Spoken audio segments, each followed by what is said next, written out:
ओडिशावासी खुशी खबर एवं भुवनेश्वर रे ट्रैफिक जाम रु मुक्ति मिलिबो।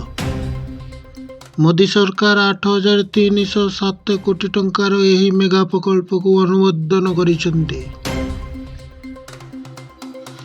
110 किलोमीटर लंब 6 लेन विशिष्ट राजधानी अंचल रिंग रोड निर्माण करा जिवो। अंतर्जातीय मानदंड सहित एही 6 लेन विशिष्ट राजधानी अंचल रिंग रोड रे परिणत होब। भुवनेश्वर सहर भितर ट्रैफिक भीड़ कम होब, यात्रा द्रुत एवं सुरक्षित रहिबो। आखपाख अंचल रे निर्माण एवं द्रुत विकास समय रे हजार हजार लोकों को नियुक्ति दिया जिवो। एही रिंग रोड ओडिशार आर्थिक मेरुदंड होब एवं लोकों को जीवन सहज होब। आपणको एही 8,307 कोटी टंकार रिंग रोड प्रकल्प किपरि लागिला आमको कमेंट रे जणांतु।